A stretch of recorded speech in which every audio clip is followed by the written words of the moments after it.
Hi friends, welcomes to Vasantham Saravanan channel.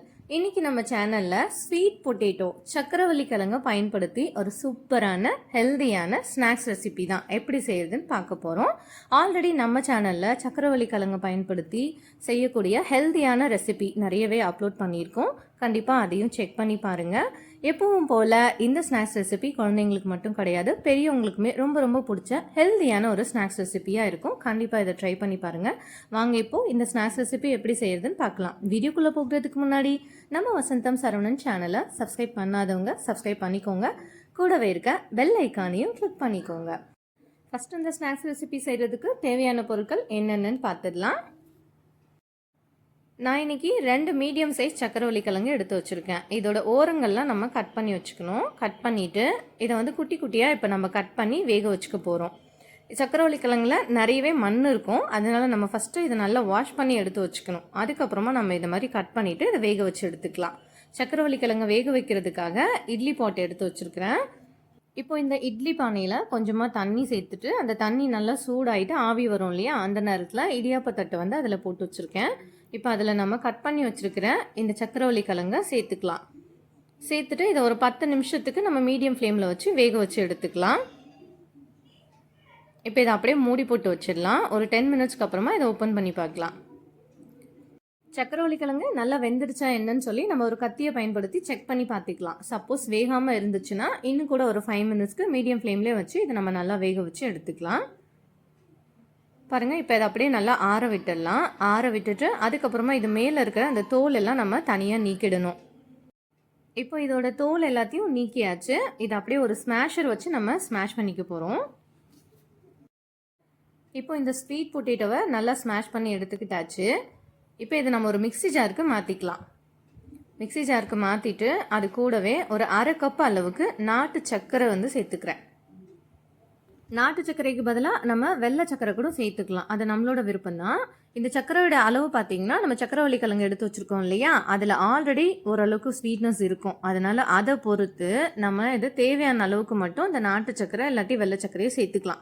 சில சக்கரவள்ளி கிழங்குல பார்த்தீங்கன்னா இனிப்பு ரொம்பவே அதிகமாக இருக்க மாதிரி இருக்கும், சிலதை பார்த்தீங்கன்னா இனிப்பு வந்து ரொம்ப கம்மியாக இருக்கும். அதனால் நம்ம இதை டேஸ்ட் பண்ணி பார்த்துட்டு அதுக்கு தகுந்தாப்புல நம்ம நாட்டு சர்க்கரையை வந்து சேர்த்துக்கலாம். ரொம்ப அதிகமாக சேர்த்துக்கிட்டோம்னா திகட்டுற மாதிரி ஆகிடும் ஸ்நாக்ஸ் ரெசிபி. இப்போ இதில் அடுத்ததாக காய்ச்சி ஆற வச்சிருக்கிற பால் வந்து சேர்த்துக்கிறேன்.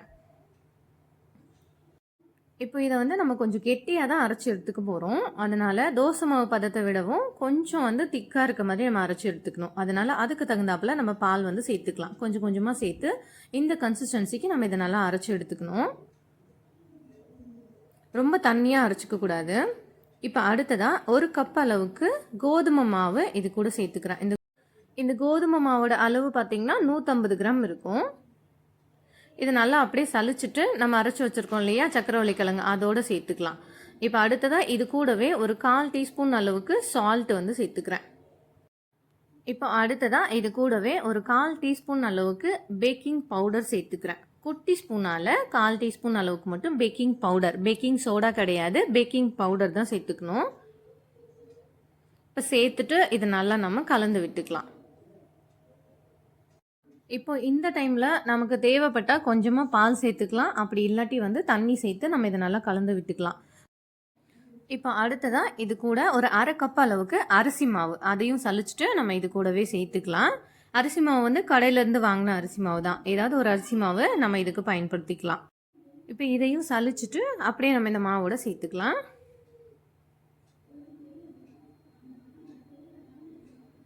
சேர்த்துட்டு இது நல்லா கலந்து விட்டுக்கலாம்.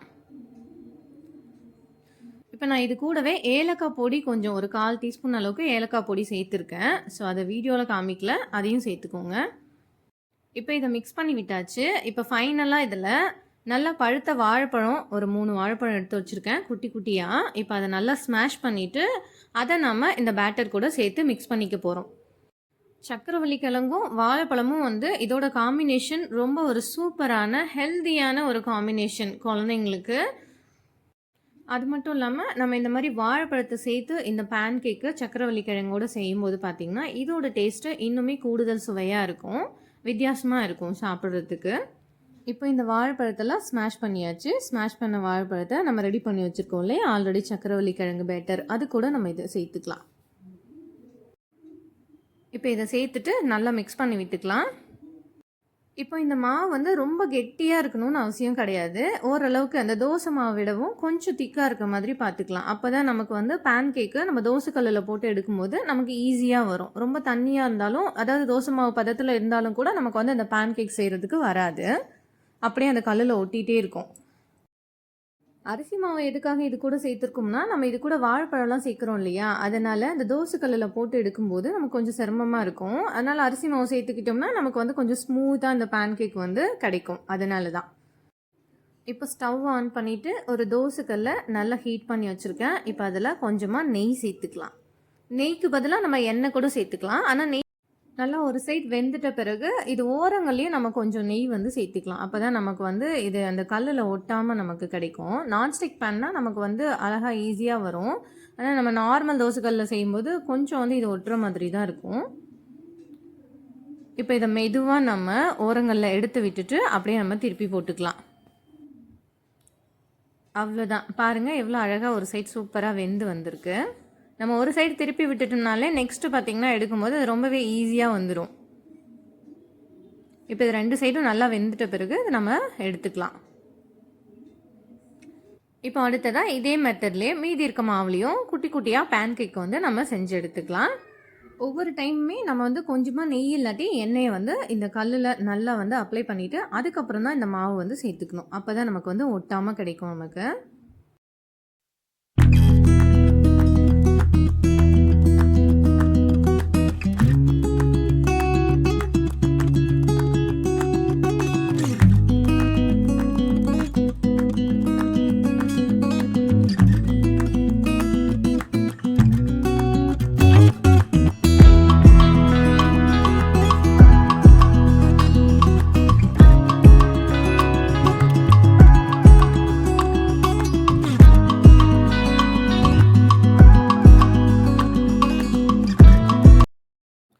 இப்போ இதே மாவை பயன்படுத்தி இன்னொரு மெத்தட்லேயும் நம்ம வந்து இந்த ஸ்நாக்ஸ் ரெசிபியை செஞ்சுக்கலாம். அதுக்காக ஸ்டவ் ஆன் பண்ணிவிட்டு ஒரு குழி பணியார சட்டியை ஹீட் பண்ணி வச்சுருக்கேன். அது நல்லா சூடான பிறகு அதில் கொஞ்சம் கொஞ்சமாக நம்ம வந்து நெய் சேர்த்துக்கலாம். ஸ்டவ்வை மீடியமை விட கொஞ்சம் ஃப்ளேம் வந்து கம்மியாக வச்சுக்கலாம். வச்சுட்டு இப்போ நம்ம மாவு ரெடி பண்ணி வச்சுருக்கோம் இல்லையா, அதை வந்து கொஞ்சம் கொஞ்சமாக நம்ம இது கூட சேர்த்துக்கலாம். இப்போ நம்ம பேன் கேக்காக செஞ்சோம் இல்லையா, அதுவுமே ஒரு விதமான டேஸ்ட்டில் இருக்கும். இந்த மாதிரி குழி பணியார சட்டியில் சேர்த்து குழி பணியார மாதிரி நம்ம செஞ்சு சாப்பிடும்போது அதுவுமே கொஞ்சம் வித்தியாசமான ஒரு டேஸ்ட்டில் தான் இருக்கும். ஒரே மாவு தான், ஆனால் இது மாதிரி 2 விதமாக செய்யும்போது இதோட டேஸ்ட்டு கொஞ்சம் வேரியேஷன் கண்டிப்பாக இருக்க தான் செய்யும். என்னோட குட்டி பையனுக்கு இந்த மாதிரி குழி பணியார சட்டியில் நம்ம செஞ்சு கொடுத்தா தான் அவங்களுக்கு ரொம்பவே சாப்பிட்றதுக்கு பிடிக்கும். நம்ம பேன் கேக்கும் இந்த குழி பணியாரத்தையும் வச்சோம்னா அவங்க இதை தான் சூஸ் பண்ணுவாங்க. இதை தான் எடுத்து அதிகமாக விரும்பி சாப்பிடுவாங்க. பேன் கேக்கை விடவும் இதை தான் ரொம்ப ரொம்ப பிடிக்கும். ஒரே மாவில் தான் இந்த ஸ்நாக்ஸ் ரெசிபியை நம்ம செய்கிறோம். அதனால் இந்த 2 மெத்தட்லேயும் செஞ்சு பாருங்கள். உங்களுக்கு உங்கள் குட்டி பிள்ளைங்களுக்கு எது பிடிக்குதோ அதையும் நீங்கள் ஃபாலோ பண்ணிக்கோங்க. இப்போ இது நல்லா ஒரு சைடு வெந்துட்ட பிறகு இதை அப்படியே நம்ம திருப்பி விட்டு 2 சைடும் வேக வச்சு எடுத்துக்கலாம். நல்லா இந்த அளவுக்கு கொஞ்சம் ப்ரௌன் கலர் ஆகணும். அப்போ தான் நமக்கு உள்ளுக்கும் நல்லா வெந்து வரும் நமக்கு. அதே மாதிரி மீடியம் ஃப்ளேமில் வச்சுட்டாலும் சரியாக வேகாமல் இருக்கும். மேலே மட்டும் வந்து நல்லா கிறிஸ்பி ஆகிடும். உள்ளுக்கு பார்த்திங்கன்னா வேகாமல் மாவு மாதிரியே இருக்கும். அதனால் மீடியமை விட கண்டிப்பாக கொஞ்சம் கம்மியாக ஃப்ளேமை வந்து வச்சுக்கணும், ஸ்டவ்வோட ஃப்ளேமை. இப்போ 2 சைடும் வெந்துட்ட பிறகு இதை நம்ம எடுத்துக்கலாம். இதோட ஓரங்களில் நம்ம கொஞ்சம் கொஞ்சமாக நெய் சேர்த்து நம்ம செஞ்சுக்கும் போது இது ரொம்ப நேரத்துக்கு பார்த்திங்கன்னா ரொம்பவே சாஃப்டாக இருக்கும். குழந்தைங்களுக்கு நம்ம ஸ்கூலுக்கு கொடுத்து விட்றோம்னா அவங்களுக்கு ஈவினிங் வரைக்குமே பார்த்திங்கன்னா இது நல்லா சாஃப்டாக இருக்கும் சாப்பிட்றதுக்கு. இப்போ இது நல்லா வெந்துருச்சு. இது நம்ம வெளியில் எடுத்துக்கலாம்.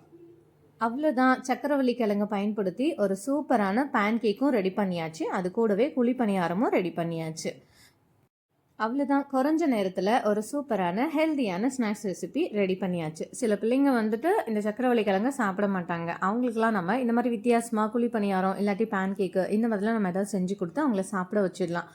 அது மட்டும் இல்லாமல் இந்த ஸ்நாக்ஸ் ரெசிப்பியில் நம்ம இனிப்புக்குன்னு சொல்லி அதிகமாக நாட்டு சக்கரையோ இல்லை வெள்ளை சக்கரையோ சேர்க்க வேண்டி இருக்காது. ஏன்னா வாழைப்பழமும் சேர்க்குறோம் இல்லையா, அதுலேயுமே ஒரு இனிப்பு இருக்கும். இந்த சக்கரவள்ளி கிழங்குலையும் ஒரு இனிப்பு இருக்கும். அதனால் வந்து நம்ம குறைஞ்ச அளவு நம்ம இதில் நாட்டு சக்கரை இல்லாட்டி வெள்ளை சக்கரை எதாவது சேர்த்துக்கிட்டாலே போதுமானதாக இருக்கும்.